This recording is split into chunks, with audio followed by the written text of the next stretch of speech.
솔직한 감성, 차가운 이성, 정확한 분석이 함께합니다. 뜨거움과 따뜻함이 함께하는 시간, 신일의 출발 새 아침. 신율의 출발 새 아침 3부 순서 광고 듣고 시작합니다.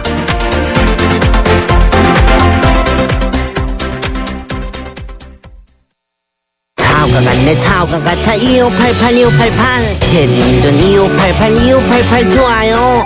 대리운전입니다. 역삼동에서 일산이요. 2명 필요하시다고요? 일용이와 홍제동 김수미 보내라고요? 네, 차오로 찾아서 연락드릴게요. 차오로 정렬 2588 2588.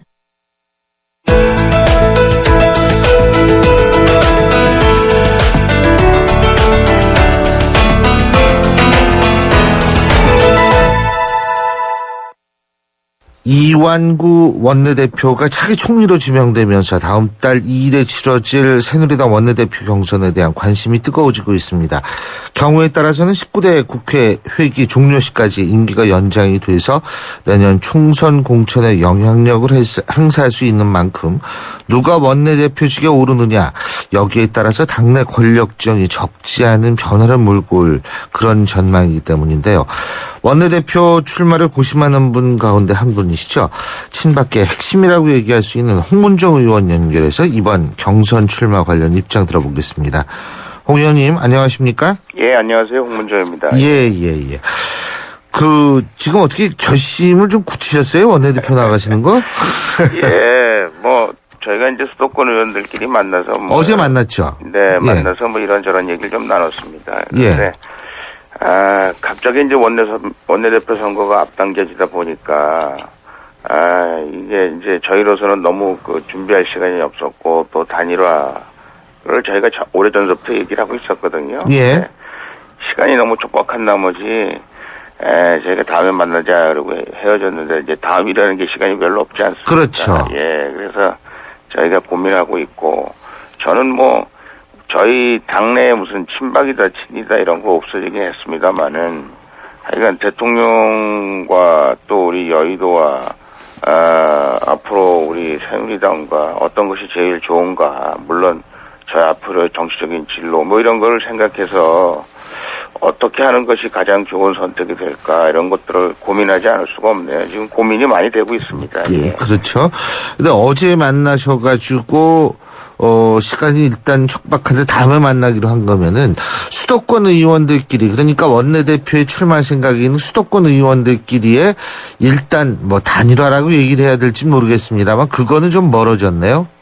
글쎄 이게 쉽지 않다는 생각이 들었어요. 그래서 이제 수도권 의원들이 이제 여러 가지 생각이 있었습니다. 근데 이제 저희가 수도권 의원들이 동감하는 것은 우리 새누리당에 아무래도 수도권 의원들이 제일 많이 있지 않습니까? 예. 그럼에도 불구하고 수도권 의원들 의견들이 잘 당에 수렴이 안 되고 있다라는 그런 어려움과 걱정과 더 나아가서 내년 총선에 수도권이 굉장히 어려움에 처할 텐데 그렇게 보시는군요. 수도권의 의견을 잘 표출할 수 있는 원내대표가 필요하지 않느냐, 그렇게 거기까지는 저희가 다 동의를 했습니다만은 어떤 사람이 어떻게 의견을 수렴해서 어떤 대표성을 가지고 나가느냐 이런 문제들에 대해서는 조금씩 이견이 있었습니다. 예. 그저 이주영 의원한테 연락 왔었어요? 정책위 의장 자리 러닝메이트로 제안을 한다 이런 기사도 있는 것 같은데? 네, 이주영 전 장관과 또 유승민 의원 다 만났죠. 다 당내에서 매일 만나는 분들이고 예. 또 이제 그분들에게는 제가 그런 얘기를 했었습니다. 이게 원내대표라는 자리가 굉장히 중요한 자리다. 그러니까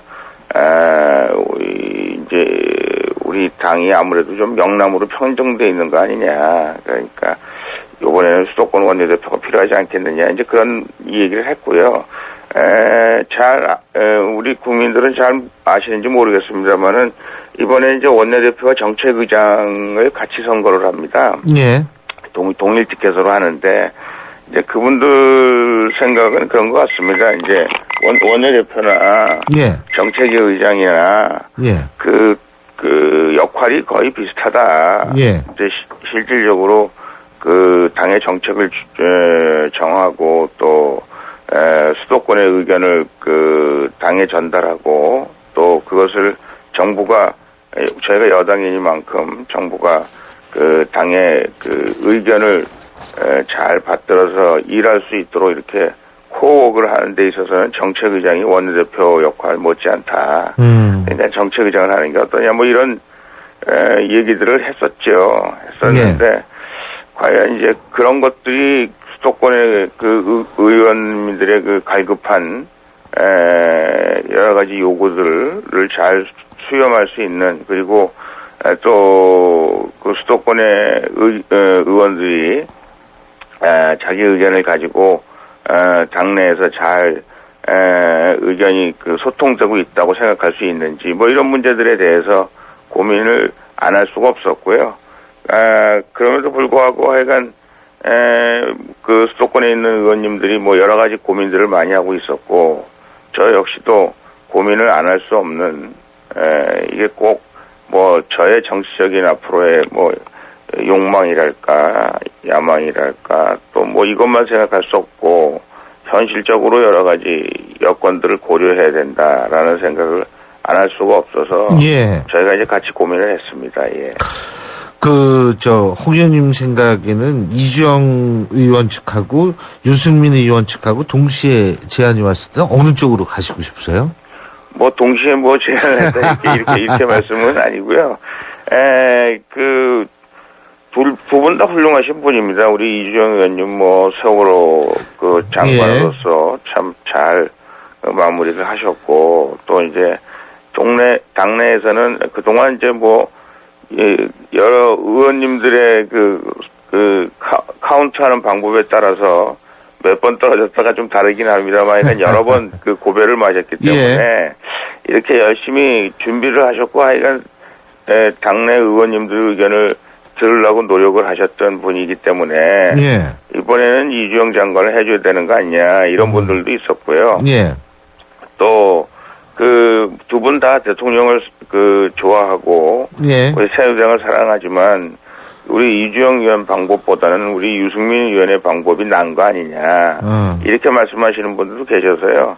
뭐 어느 분이 낫다라고 이렇게 우열을 말씀드리기는 그렇습니다만은 아까도 계속 말씀드렸습니다만은 대통령과 함께 대통령 선거를 치렀던 핵심적인 역할을 하고 대통령 선거를 치렀던 사람으로서 대통령의 지지율이 굉장히 지금 떨어지고 있고 그러나 또 올해 3년 차로서 대통령께서 여러 가지 중요한 일들을 하셔야 되는데 제가 이것저것 고려하지 않고 제 욕심만 차리는 모습으로 보여줘서는 안 될 것 같고요. 또 실질적으로 하여간 당을 위하고 나라를 위하고 또 대통령에게 도움이 되는 일들이 무엇일까를 생각 안 할 수 없는 입장에서 고민이 많이 됩니다. 언제쯤 결정하실 거예요? 시간이 얼마 없는데? 네, 뭐 이제 시간이 없어서요.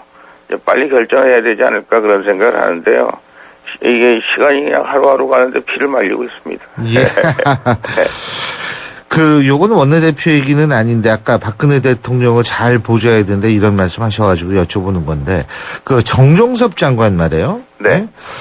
주민세가 무슨 회비 성격이다 이런 식으로 해서 올리려고 그랬다가 당에서 반발하니까 또 걷어들이고 이런 것들이 정부에 대한 신뢰 이거 자꾸 떨어뜨리거든요. 이런 일이 반복되면 대통령에 대한 지지율이 점점 더 떨어지는 거 아닙니까? 어떻게 보십니까? 네, 뭐 그거는 이제 물론 이제 정종섭 장관은 뭐 훌륭하신 개인적으로도 그렇고 또 훌륭한 그렇겠죠. 교수님이셨는데 이게 이제 현장에서 국민들과 이렇게 호흡을 맞춰서 일을 해보신 적이 없기 때문에 아마 장관 입장에서는 여러 가지 뭐 주민세나 이런 거에 대한 표현 방법 이런 것들이 좀 서툴지 않았을까 그런 생각이 들고요.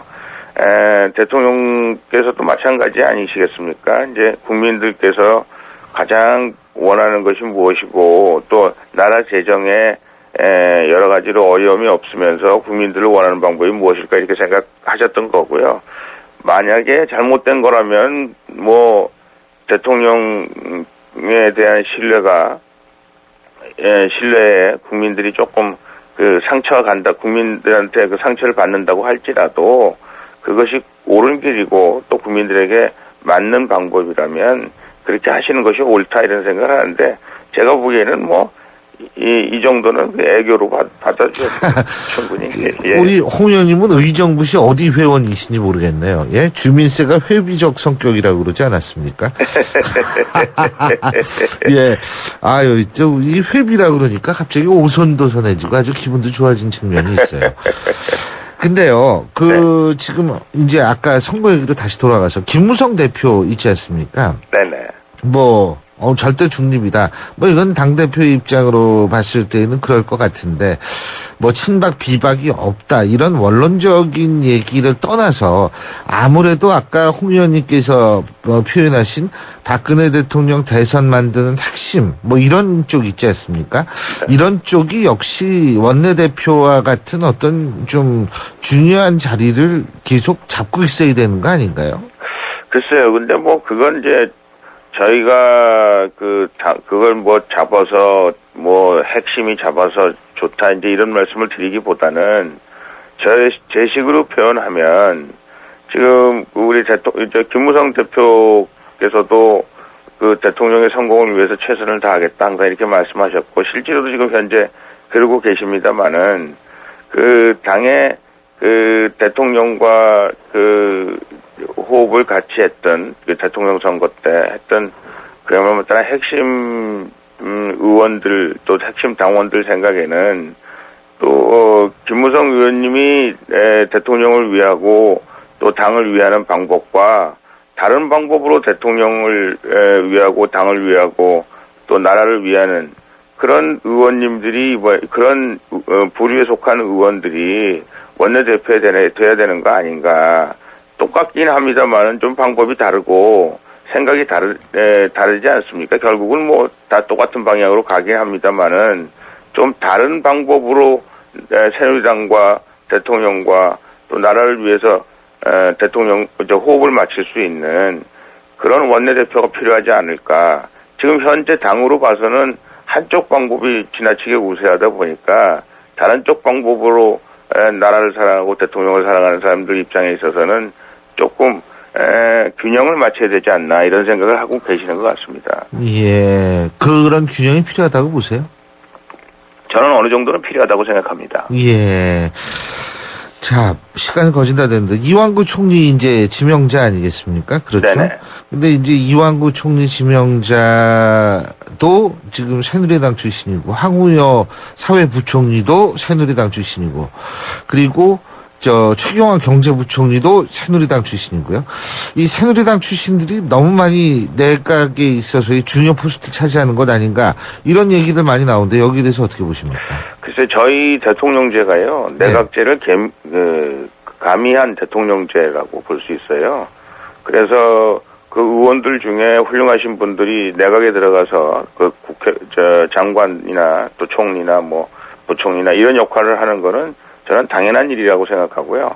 또 이제 이분들이 좋은 것은 그동안 대통령과 호흡을 같이 했던 분들이고 대통령과 생각을 많이 공유했던 분들이기 때문에 어차피 대통령께서 5년 동안 나라를 책임지는 그런 마당에 있어서는 이미 검증이 잘 돼 있고 국민들로부터 여러 번 그 심판을 받았던 사람들 그리고 대통령과 일을 같이 할 수 있는 분들 이런 측면에서 반대할 이유가 저는 없다. 굉장히 잘된 일이다. 이렇게 생각을 합니다. 예, 잘 알겠습니다. 오늘 말씀 여기까지 듣죠. 고맙습니다. 예, 감사합니다. 예, 지금까지 새누리당 홍문종 의원이었습니다.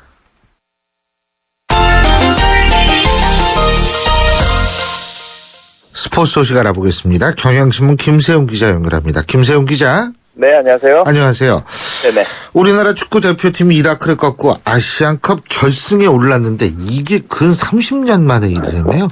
네, 그렇습니다. 이야, 참, 네. 27년 만에 결승에 올랐습니다.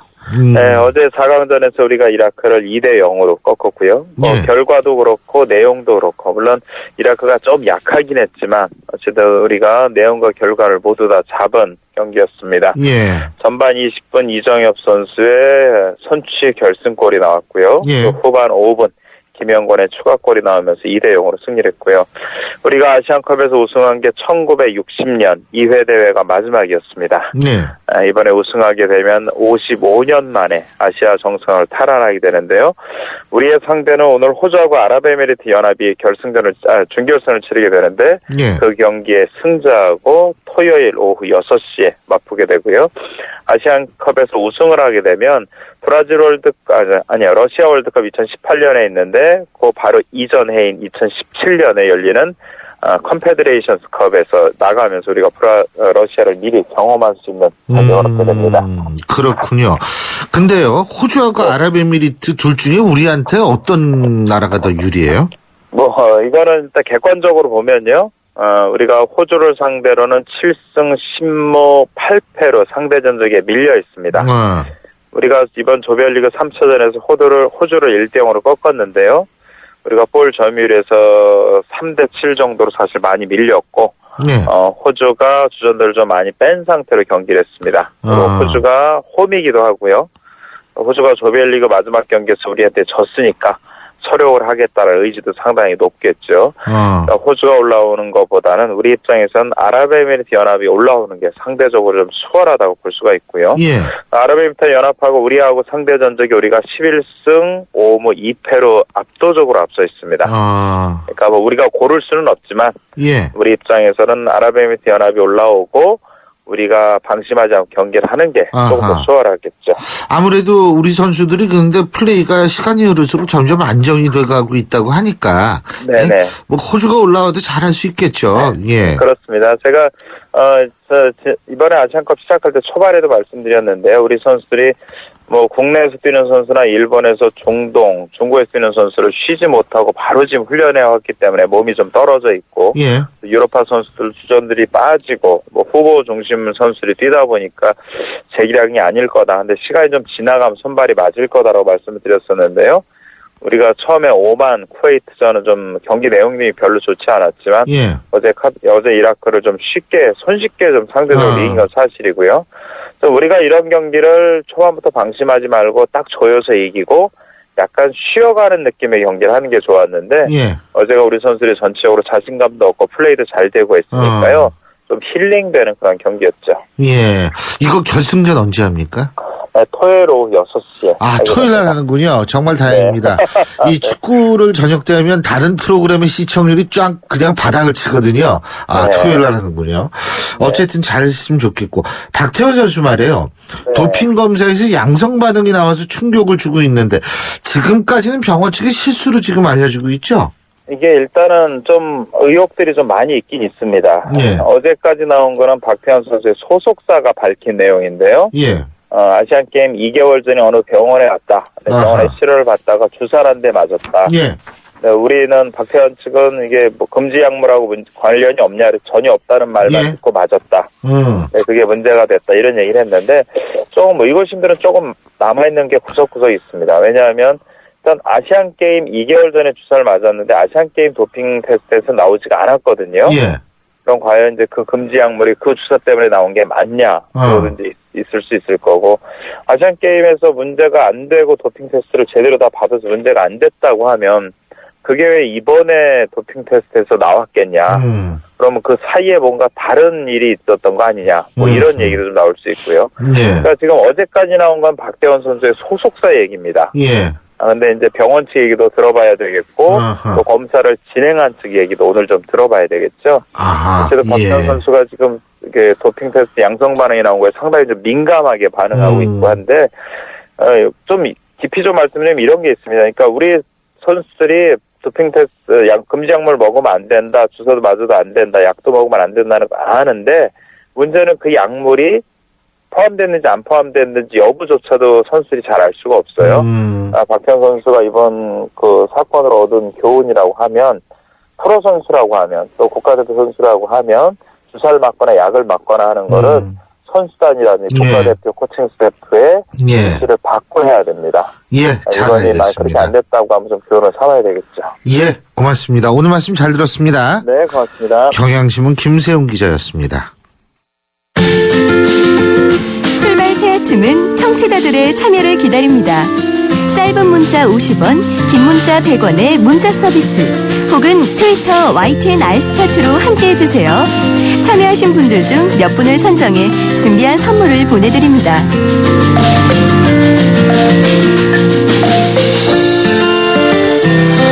임신한 아내를 위해서 크림빵을 사들고 귀가하던 20대 가장의 뺑소니에 목숨을 달리한 사건. 제가 오늘 방송 초기에도 말씀을 드렸고요. 많은 네티즌과 전 국민의 관심을 모으고 있습니다.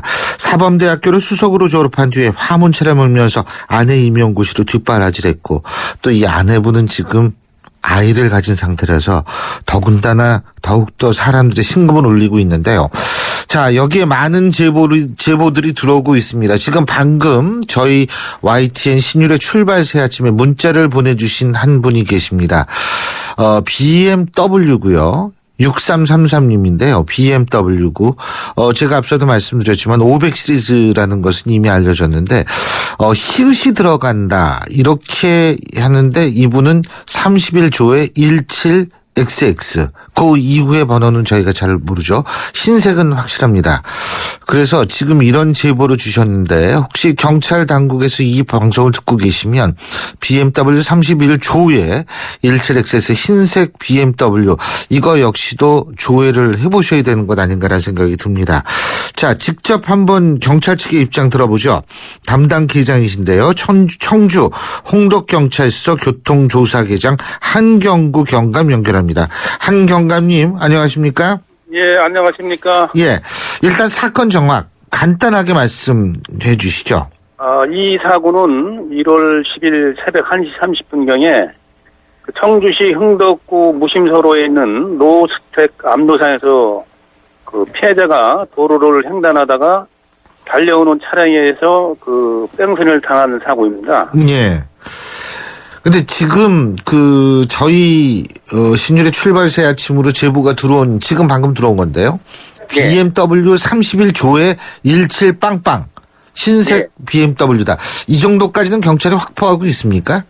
요 남바만 가지고는 저희들이 확인하기 힘들고요. 예. 그 제보해 주신 분이 그 차량의 어느 부위가 파손이 됐는지 그 사진을 촬영할 수 있으면 더욱 좋고 예. 아니면 파손 부위를 좀 정확히 알려주시면 더욱 도움이 되겠습니다. 제 추론으로는 아마 우리 청취자분이 그 인터넷으로 이 사진을 필터링 해가지고 여기까지 밝힌 것 아닌가 이런 생각이 들거든요. 예, 그렇습니까? 네. 뭐 정확한은 모르겠습니다만. 예. 이것도 한번 확인해 보시는 것이 좋지 않을까라는 생각이 들고요. 예, 알겠습니다. 예. 근데 이게 지금 수사는 어느 정도 진척이 되고 있습니까? 현재 수사는 저희들이 우리 교통조사계 직원들하고 강력팀에서 지원받고 사이버 수사팀, 또 방범순찰대원까지 지원을 받아서 대대적으로 용의 차량 수색과 또 현장 주변 예상 도주에 대한 CCTV 분석 등 다각적인 수사를 벌이고 있는 상황입니다. 지금 어떤 어려움을 갖고 계세요? 현재는 지금 사고 지점이 좌측으로는 하천이 흐르고 있고 우측으로는 공장지대이기 때문에 차량 통행이 사고 시간대는 거의 없는 도로입니다. 또 사고 지점이 상가나 주택가가 없기 때문에 사람이 통행하는 곳도 아니고 그러다 보니까 목격자라든지 사고 지점을 직접 비추는 CCTV도 없고 또 진행 차량도 없기 때문에 상당히 수사에 어려움을 겪고 있는 실정입니다. 예. 이게 지금 BMW 500 시리즈는 맞나요? 맞다고 말씀드리는 것보다는 가능성이 높다. 가능성이 일부 언론 매체에서 CCTV 영상을 전문가에서 분석을 해서 대조해 보니까 BMW 5 시리즈하고 유사하다. 이렇게 전문가 의견이 나왔기 때문에 저희들도 그 의견을 참고해서 BMW 5로 추정하고 있습니다. 예, 경찰도 동의한다 이 말씀이시죠? 네. 예. 근데 저희 아까 시청자 31조에 17XX 이 번호라는 게 뒷번호는 그러니까 알 수가 없다는 건데 예. 17이라고 얘기를 하면은 이게 근데 많은 네티즌 수사대들이 17 아니면 19라 그러는데 여기 지역 번호라며요. 번호는 어느 지역인지 제가 그 차량 번호는 확인을 안 해봤고요. 예. 이 차량이 이제 저희들이 나름대로 검색을 해가지고 예. 확인을 해볼 예정입니다. 예. 근데요, 저기 탐문 수사도 하실 거 아닙니까? 그렇죠? 네네. 예. 그 수리업체, 이게 사람을 이 정도로 치고, 이 생명을 빼앗을 정도면 차량 파손이 돼 있을 텐데 말이에요. 그죠? 네. 그러면은 탐문 수사, 수리업체 탐문 수사도 지금 진행하고 계시는 거죠? 지금 충남북이론 정비업체에 대해서 그 협조문을 보냈고, 예. 탐문수사도 벌이고 있습니다. 예. 이 사고 차량이 사고 후에 바로 수리를 했다든지, 또는 아니면은 사고 후에 바로 수리를 못하고 언론에 보도되면서 겁이 나서 수리를 못하고 어디 숨겨놓을 수도 있기 때문에 앞으로 수리가 들어온다든지 할 경우에 예. 정비업체를 통해서 제보를 받을 계획이고 또 탐문수사까지 병행하고 있습니다. 이 뺑소니 차량의 도주 경로는 어느 정도 확보가 됐나요? CCTV 영상을 분석해 보니까 네. 그 사고 지점에서 제2운천교 사거리로 도주해서 제2운천교에서 우회전한 것까지는 현재 나왔습니다. 그 이후로는 지금 행방이 지금 무연합니다. 그 이후에는 CCTV가 없는 모양이죠? CCTV가 있는데 그쪽이 이제 대로이고 차량통이 많다 보니까 일반 차량들하고 섞여 있고 야간이고 라이트 불빛으로 인해서 어느 차량이 용의 차량인지를 그 CCTV만 가지고는 특정할 수 없기 때문에 어려움을 겪고 있습니다. 지금 이제 제보가 굉장히 중요할 것 같은데 말이에요. 그죠? 네, 그렇습니다. 예, 지금 이 방송을 듣고 계시다가 제보를 하시려면은 112에 제보하거나 흥덕경찰서로 제보하면 되죠. 그죠? 네, 그렇습니다. 근데 112는 다 번호를 아는데 흥덕경찰서는 몇 번입니까? 043인가요? 예, 043입니다. 예, 043 몇 번이죠? 270에 3662. 270에 3662. 예. 043 270에 3662. 043 270에 3662번으로 신고를 하면 되겠네요. 그죠? 예. 제보 많이 들어오고 있습니까? 현재 들어오고 있는데요. 제보를 해주실 때 좀 구체적으로 저희들이 전국에서 들어오는 제보 내용을 일일이 다 확인하기 어렵기 때문에 용의 차량이 발견이 되었다면 그 파손된 부위를 사진을 찍는다든지 남발을 더 찍으시면 좋고요. 좀 확실한 어떤 근거를 가지고 제보를 해주시면 저희들이 수사하는 데 많이 도움이 될 것 같습니다. 알겠습니다. 어쨌든 빨리 잡아주십시오. 예? 네, 노력하겠습니다. 예, 오늘 말씀 잘 들었습니다. 고맙습니다. 네, 감사합니다. 예, 지금까지 청주 흥덕경찰서 교통조사계장 한경구 경감이었고요. 여러분들 많이 문자 보내주고 계십니다. 지금 0374님 너무 가슴 아픈 뉴스입니다. 아내분은 어떤 상태이신지, 태아는 괜찮은지 걱정입니다. 온 국민이 걱정하고 있습니다. 밖에서는 날씨 때문에, 집에서는 아래층 때문에 마음껏 뛰놀지 못하는 아이들. 미안한 만큼 더 좋은 것만 주고 싶다면 서울우유 한 잔을 건네보세요. 우유는 몸에 힘을 주고 행복은 마음에 힘을 줍니다. 서울우유. 통크한 카타르시스, 덴젤 워싱턴의 화끈한 액션, 무질서한 세상의 균형을 맞춘다. 정통 하드보일드 액션 더 이퀄라이저 1월 28일 대개봉. 청소년 관람 불가. 신율의 출발사 지금 3부 순서는 여기까지입니다. 잠시 뒤 4부에서 뵙죠. 요즘 유행하는 유태인 학습법에 하브루타라는 말이 있습니다. 두 사람이 짝을 이뤄 학습하는 옛 유태인 학습 방식인데요.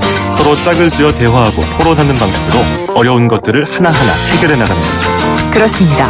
어떠한 어려움도 함께하면 충분히 극복해 나갈 수 있다는 믿음이죠. 올해는 우리 이웃들의 무거운 짐들 우리가 조금씩 함께 나눠들면 어떨까요? 대한민국 모든 이들의 얼굴에서 미소가 지워지지 않도록 2015 YTN 라디오 연중기획 함께 들어요 대한민국. 올 한 해 동안 청취자 여러분과 함께 들고 함께 귀 기울이겠습니다.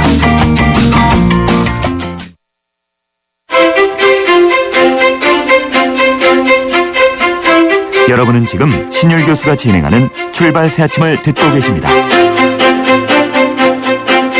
7174님 이런 문자 주셨네요. 신 교수님 이제 따뜻한 뉴스를 좀 들려주세요. 너무 추워요. 근데 지금 오늘 4부는 역시 사건의 재구성이기 때문에 그다지 따뜻하지 않을 수도 있습니다. 또 오늘 문자 참여하시는 분들 중에 몇 분 선정해서 자제력도 습관이다라는 마시멜로 테스트 책을 보내드립니다. 자, 신율의 출발새 아침 4부 순서 광고 듣고 시작합니다.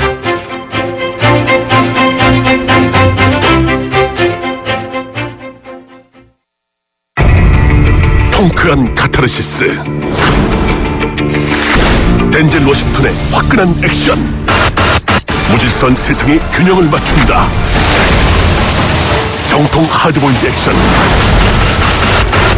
더 이퀄라이저 1월 28일 대개봉. 청소년 관람 불가.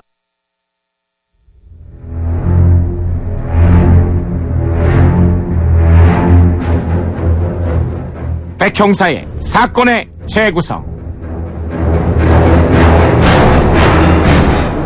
예. 사건의 재구성. 오늘 재구성해야 하는 사건. 이것은 좀 노인 범죄입니다. 일본은 10년 전부터 노년 범죄가 눈에 띄게 늘어났다고 하고 독일에서는 갱스터들의 고령화가 이루어진다고 합니다. 세계적으로 노인 범죄가 증가하는 추세라는 얘기인데 여기 우리나라도 예외는 아니겠죠. 과연 어느 정도인지 백기종 전 수서경찰서 강력팀장과 함께 얘기 나눠보겠습니다. 안녕하십니까? 네, 안녕하십니까? 예. 이 노인 범죄는 65세 이상인가요? 네. 61세 이상인가요? 65세 이상. 5세 네, 노인으로 봅니다. 아, 근데 많이 늘고 있죠, 우리나라도? 그렇죠. 지금 2000년도에 통계 보면 2000년도에 5대 범죄 중에 2.7%였던 범죄율이 이제 불과 10년 만에 한 3배 정도 지금 늘었거든요. 근데 이제 경찰대학 치안정책연구소 통계를 뽑은 걸 제가 지금 봤는데요. 이 살인, 강도, 강간, 추행, 절도, 폭력 이 중에 가장 많이 늘어난 게 바로 노인 성폭력 범죄예요. 그래서 이 부분에 대한 국가적인 어떤 시스템 대응책이 마련돼야 된다 하는 요구 지금 사항이 나오고 있습니다. 그렇죠. 근데 강력범죄가 크게 특히 늘었다 그러더라고요. 강력범죄도 많이 늘었죠. 강력범죄가 2013년 통계를 보면요.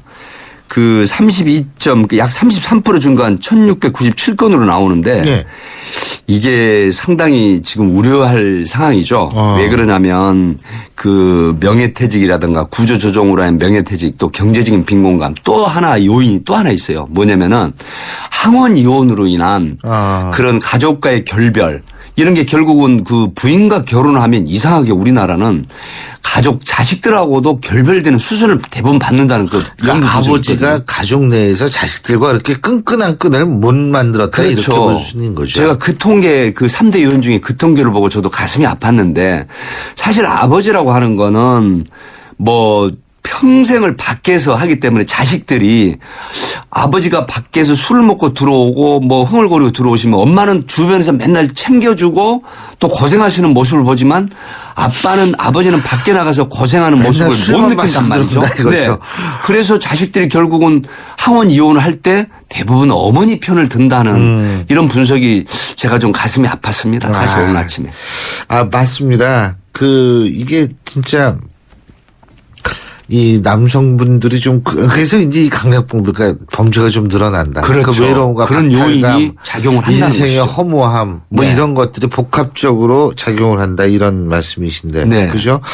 근데 어떻게 백 팀장님도 강력계 생활을 오래 하셨는데 체감도 하십니까? 실제로 체감을 하죠. 예. 경찰대학 치안정책연구소 제가 통계를 봤던 그걸 떠나서 제가 현직에 있을 때도 보면은 특히 제가 앞에 언급을 드렸지만은 이 5대 범죄 중에서도 성폭력 범죄가 늘어나는 부분 또 강력범죄도 사실상 성폭력 범죄도 강력범죄거든요. 근데 특이한 거는 이 카메라 촬영 범죄가 있거든요. 쉽게 말을 하면은 노인이 성을 해소할 수 있는 그런 곳이 많지 않으니까 휴대폰으로 카메라 촬영을 해서 그거를 몰카 찍으로 해가지고 이 범죄가 또 굉장히 늘어난다는데 제가 지금 오늘 그 통계를 보고 처음 알았는데 이런 부분들이 강력범죄, 준한범죄로 지금 보거든요. 물론 강력범죄라고 하는 거는 뭐 얼마 전에 동대문에서 동대문에서도 기농 문제로 3년 동안 다투다가 결국 부인을 살해하고 본인도 자살을 택하고 또 뭐 여러 가지 형태가 강력범죄가 많은데 이런 노인 그 강력범죄라는 거는 지금 사실상 애면당하고 있거든요. 왜 그러냐면 사회적으로 크게 이슈가 안 되는 범죄로 보거든요. 그러니까 어떤 그 하이칼라 범죄라든가 또 젊은 사람들 범죄라든가 또 사람들이 이목을 집중하는 이슈 되는 사건들이 같으면은 그 대응 시스템이라든가 어떤 대응책이 나오는데 노인 범죄는 막연하게 우리가 그냥 뭐 나이 들어서 하는 주책이다. 나이 먹고 참 추하다. 이렇게만 보고 대응 시스템이나 어떤 안전 대책 이런 걸 세우지 않는다는 데 문제가 있다. 이런 보고서가 있어요. 예. 그리고 이제 사실은 지금 예전보다는 체력도 좋고 건강하고 이런 노인들이 많아졌다. 그렇기 때문이다라고 볼 수 있는 거 아니겠어요? 네. 그 신 교수님이 모두의 뭐 갱스터 뭐 독일이나 일본 얘기를 하셨는데 사실 갱스터가 뭐 폭력배나 뭐 깡패나 이제 이런 걸 통틀어서 갱스터라고 이제 하지만 지금 그 갱스터 원래는 조폭에 있는 그런 색이 아니라도 나이가 점점 우리나라 보면 0.7을 곱한다고 하죠. 근데 보건복지부 통계 보면 여자 나이 17세 현재 나이에서 남자는 11세 정도를 줄이는 그게 이제 건강 수명 척도 이렇게 늘어났다고 하거든요. 그래서 또 이런 게 있죠. 뭐 조금 빗나간 얘기 같지만 발기부전 치료제 같은 게 이제 연구가 돼서 많이 팔리고 있으니까 그래서 성범죄 또 나이에 비해서 옛날에 50이면 중늙은이라고 그러는데 요즘은 굉장히 젊은 축에 들어가거든요. 뭐 나이 70되는 분이 자리 양보하니까 지하철에서 굉장히 화를 내고 자리를 옮기더라는 얘기도 있는데 사람을 무시하냐 뭐 이런 식으로 그만큼 젊어졌거든요. 그래서 그런 범죄가 일어나는데 여기에 대한 국가적인 어떤 제도나 사회적인 이런 제도가 따라가지 못하고 있다는데 그런 점을 개선을 해야 된다 하는 여론이 굉장히 높죠 지금. 근데 노인 범죄라고 해서 뭐 특별히 감경 사유가 되는 건 아니죠 이제 잡혔을 노인 때. 범죄는 사실상 고령이면 65세는 아니라고도 70세 이상 고령이면 양형에 굉장히 참작을 받습니다. 그렇습니까? 예, 그러니까 70세 이상 노인이 범죄를 하더라도 같은 나이 또래의 범죄보다는 양형에 있어서 그나마 고령으로 참작을 받는다. 그러니까 뭐 징역형 가벼운 징역형 같으면 집행유예나 아니면 징역 2년 같으면 징역 1년 정도 이런 형태 비슷한 그런 양형에 그 참작을 받죠. 그렇군요. 그런데 이거 우리가 노인 범죄라고 얘기를 했어요. 노인에 의한 범죄도 있지만 노인을 타겟으로 하는 범죄도 맞습니다. 있는 거 아니에요. 그죠? 예. 뭐 일례로 그 건강식품을 방문 판매해서 건강식품을 사기성 판매한다라든가 또 특히 노인들 상대로 보이스피싱 범죄가 굉장히 많죠. 그러니까 뭐 파밍이나 있던 스미싱 범죄보다는 직접 전화를 해가지고 시골에 휴대폰이나 아니면 집으로 전화를 해서 갑자기 뭐 교통사고를 났다. 뭐 당신 아들이 또 뭐 당신 손자를 지금 우리가 납치해가고 있다. 이런 형태 그리고 뭐 이렇게 하면 노인들은 갑자기 다른 생각 안 하고 무조건 큰 돈을 요구를 하지 않거든요. 보통 이 보이스피싱 범죄가 노인 상대는 뭐 200만 원, 300만 원 이런 형태로 하면 대부분 입금을 해버려요. 그렇게 되면 이 사기 보이스피싱 범죄에 많이 노출이 되는데 이 노인 상대로 한 범죄 특히 또 건강식품 관련한 범죄는 정말로 처벌을 해야 되는 게 시골에서 왜 노인의 회장이라든가 경로당이나 뭐 이런 데 가셔 좀 굉장히 좀 힘이 있다는 분을 꼬드겨 가지고 그 노인을 상대로 서비스를 하거나 또 무료로 이렇게 물건을 주게 되면 그 노인이 와서 혼자서 자발적으로 선전을 하거든요. 굉장히 좋다. 먹어보지도 않으시고. 그러면 또 너도 나도 사는 그래서 결국은 나중에 뭐 몇십 배 피해. 지금 그것도 나왔죠. 그 레드지라고 보도가 됐는데요. 중국에서 그 짝퉁 비아그라 사다가 우리나라에서 홍삼 0.13% 넣어가지고 만들어서 그걸 600원짜리를 18,000원씩 받고 판매했는데 그게 무려 1억 8천만 원 정도가 팔렸다고 해요. 그런 형태가 지금 노인들 상대 타깃 범죄가 굉장히 많은데 조심하셔야 된다는 말씀을 드리고 싶네요. 그렇습니다. 자, 이건 조금 다른 얘기인데 방금 들어온 뉴스 좀 전에 속보로 떴는데요. 그 청와대와 지금 현재로 알려진 바는 박근혜 대통령의 사저 그리고 김기춘 비서실장의 사저를 폭파하겠다고 협박을 한 바로 이 협박범이 아버지와 함께 국내로 들어오는 비행기를 탔다고 합니다. 예. 자, 그래서 좀 이 청와대 폭파 협박 이것도 좀 여쭤보려고 하는데요.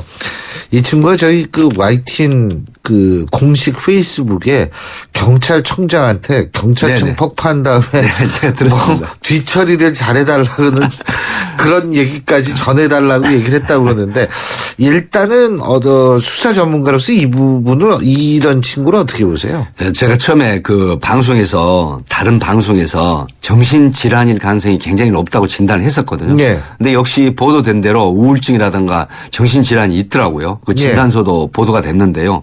뭐 정의아 그 의장, 국회의장의 보좌관 출신 부산이죠. 부산대 동문이시고 그 아들 강모 씨의 강모 보좌관 아들로 지금 밝혀졌는데 결국은 이런 겁니다. 피해망상이나 과대망상. 그러니까 우울증이 심해지면 이런 일종의 정신착란 형태가 일어나거든요. 그래서 17일 날도 시간차를 두고 박근혜 대통령 삼성동 사저를 폭파하겠다. 그다음에 김기춘 비서실장의 사저를 또 폭파하겠다. 그렇게 지금 하고서 결국은 또 청와대 민원실에 전화를 직접 해가지고 새벽 3시 다 돼가지고 오후에 걸쳐서 전화를 했는데 이때도 그런 우울증 증세가 심한 정신착란이나 어떤 피해망상, 과대망상 상태가 됐었던 게 아닌가 하는 게 그 일례로 레이팜탄을 투하하겠다. 이제 이런 형태는 네이팜탄. 네, 네이팜탄이라는 게 과연 그 사람 능력으로 네이팜탄을 투하할 수 있을지 그 전혀 말이 안 되는 얘기거든요.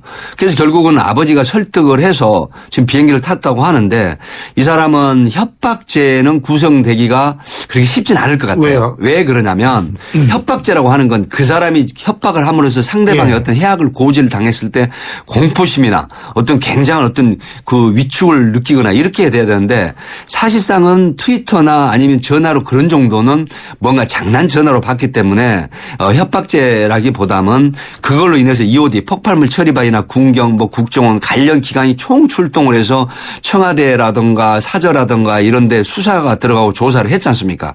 그래서 이에 의한 공무집행 방해 부분이 훨씬 높거든요. 하지만 이 부분도 정신질환이라든가 이런 신경정신과 의사가 발행한 진단서를 제출하게 되면 형의 필요적 감경이나 감명이 되기 때문에 사실상 입건은 되더라도 처벌받기는 쉽지 않다. 이렇게 보고 있고 그래서 예전에는 보통 112 장난전화 하는 거 같은 경우에는 즉심처리 10만 원 미만이나 구류 처분을 했거든요. 근데 이번 케이스도 형사처벌을 강하게 받기는 쉽지 않다. 다만 정신질환이 아닌 그 주치자의 주치자의 허위신고라든가 이런 협박행위는 강하게 지금 처벌을 받는 형태입니다. 협박죄로 입건을 하고 단순 협박 같으면 3년 이하 징역이고 상습으로 야간에 하면 3년 이상의 유기징역.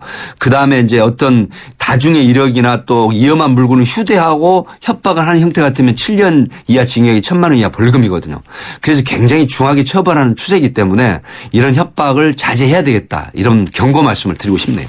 그런데 그렇게 만일 처벌이 약함에도 불구하고 예를 들면 이 위험 어떻게 될지 모르니까 일단은 정부나 경찰로서는 막아야 되니까 네. 인터폴에 협조도 하고 그랬던 모양이에요. 네, 사실상은 인터폴의 협조는 이 사람이 과연 정말로 위험 분자인지 또 적색 분자인지 또 반국가 단체 소행일 가능성도 있는 건지 모든 가능성을 열어두고 수사를 해야 되기 때문에 당연히 인터폴에 수사 의뢰하죠. 그래서 한국과 프랑스 사법 공조 수사도 요청을 했었던 거고요. 그런데 결국은 어떻게 보면 해프닝으로 끝난 그런 상황으로 지금 발전을 하고 있어요. 근데 이게 이 가족의 입장에서 볼 때는 해프닝이 아니죠.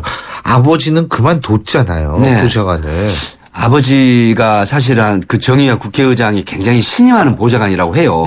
부산대 동문 후배이고 또 굉장히 성실하게 했던 분인데 결국 이 사건으로 부랴부랴 사표를 내고 아들을 데리러 지금 프랑스로 가서 지금 비행기 타고 오신다고 하는데 사실상 가족 입장에서는 굉장히 불행한 것이고 12월 13일 날 몰래 출국을 했다고 지금 알려지고 있거든요. 가족 몰래 출국. 네, 작년 12월 13일 날.